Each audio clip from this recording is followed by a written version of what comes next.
Malvern probably when I was about 5 years old. My father ran away from home. He was 9 years old and he hoboed to Malvern. My mother and father farmed, and there was better opportunity to come to Malvern. They were typical parents. They moved to Malvern, Arkansas and started a family. My grandfather did not want to farm anymore. He came here to work. My parents were part of the Great Black Migration in the 40s. They came looking for economic opportunity. We came to Malvern and we done died and gone to heaven.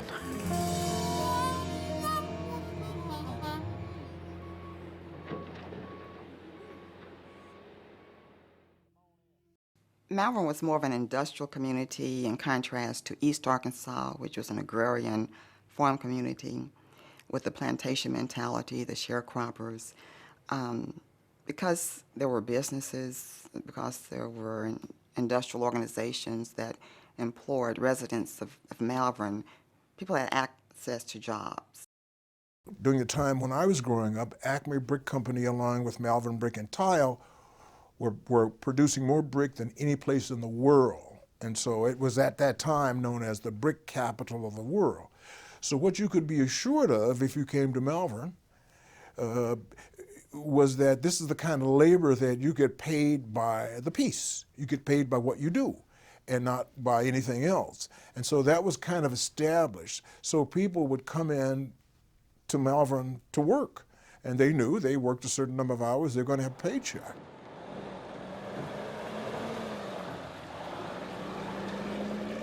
When I got out of service, I started working at the brickyard. That was manual labor. A lot of hard work. I was what they call a brick hacker. That's when they make the bricks. They run them out on a belt and they cut them. You have to take them off the belt, stack them on a little rolling car, and they fill that up and they go into dryer. It's mud what you're doing, it's handling. They dry the mud and then they take it out of the dryer, go to the kiln where they burn them, and they come out to be bricks.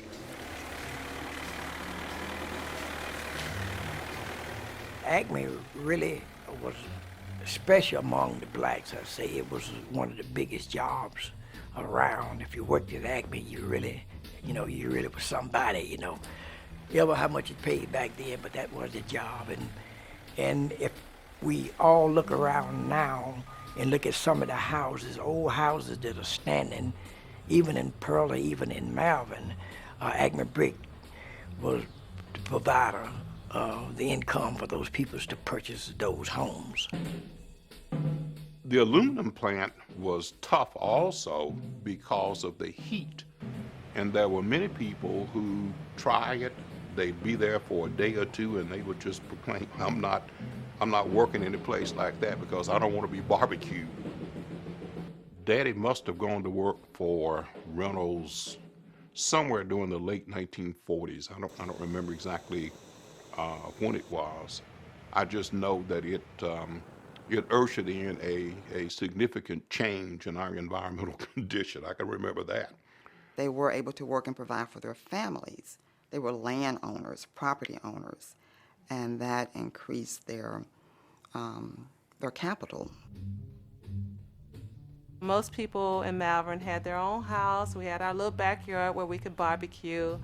It might not have been a lot, but it meant a lot to us. We all probably felt that we were pretty well off. I thought I had everything. I didn't know anything about being poor because there wasn't nobody around us any different. And that's the truth. And I thought everything was the best. Here's a place where you can go and you can earn enough money to take care of your family. You can earn enough money to go to church. This was middle class living at the time. So there were sufficient black business people to be able to fund adequately the churches and the schools. And many of these may have been adults who had never finished high school, may have only had 4th, 5th, or 6th grade education. They had a sense of vision for us as a people, and their vision for young people went beyond the immediate surroundings, and they instilled that sense of vision and hope and promise. We were the promised generation. We came up during the civil rights era. Opportunities were available for blacks that had never been available before. My father and my mom were two of the finest people. They had wisdom that overcome their education, and they were strong believers that every child that they born into the world should at least get a high school education, and they enforced that. And if they wanted to go further, then they would support that. So, you know, it was the typical parents, I guess, you know, wanting the best for their kids. They taught us you could do anything you set your mind to do. And this was something they taught us every day. Just do it. Everybody lived in the neighborhoods, and in the neighborhoods was where you learned. And that transcended into the schools. I mean, your mom could stand on the front yard and talk to your teacher, so there wasn't a disconnect there. Or they would see each other in church and they would discuss maybe you or some other business that's going on in the community. I saw teachers, I saw men teachers, I saw female teachers, but they were people of importance. They were role models, they were mentors. And I thought that they did it with an education. I can be a teacher, I can be an educator. They used to use the expression, now, when integration comes, will you be ready for integration? And they would push that idea at you, and they would say, yep, you ain't gonna be ready. You aren't gonna be ready for it when it gets here. The surrounding school districts have not gone through the things that we've gone through. They've not gone through the separation, the segregation that we've gone through. All of those communities were predominantly white. This is the only school district in this county that have gone through this type of transition. Years ago, we were the colored high school. All the things was handed down from the white school. In 1943, that was our first football team, but I was not playing. And our uniforms were just about nil to nothing. We might get some helmets that you could fold and put them in your pocket, but we managed to get by with them. We had sweatshirts that you had to get the shoe polish with the little number on it and put your number on it, you know. My husband was captain in 46, I think.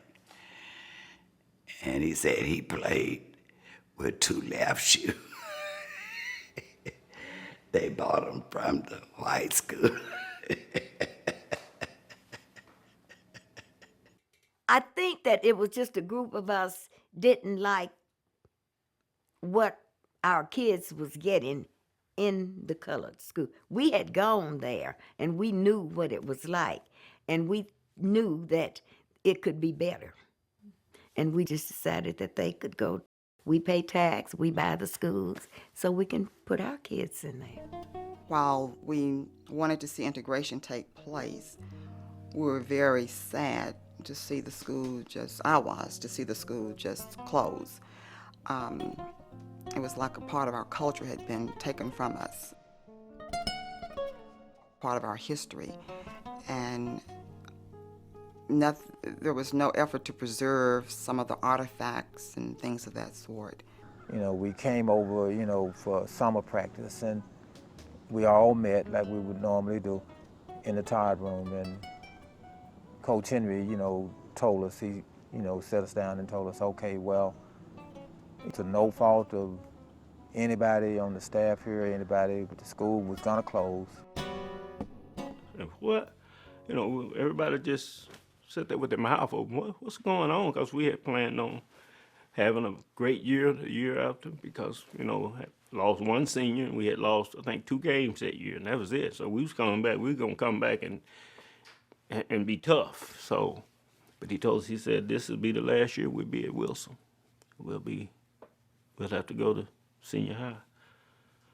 And he said, I know it's hard for all of us, but we got to do what we got to do. We got to make the transition. This school, with its legacy, with knowing the things of the past that happened in this community, the people that came through this school, we need to teach our young people. We need to let them know the hardships, the pains, the emotions we went through, so that they will know that their problems, they're not so new. This building will serve as a legacy to show people that there was once division, but now it will show how we have come together and we show unity. Jesus built a bridge to heaven with 3 nails and 2 cross ties.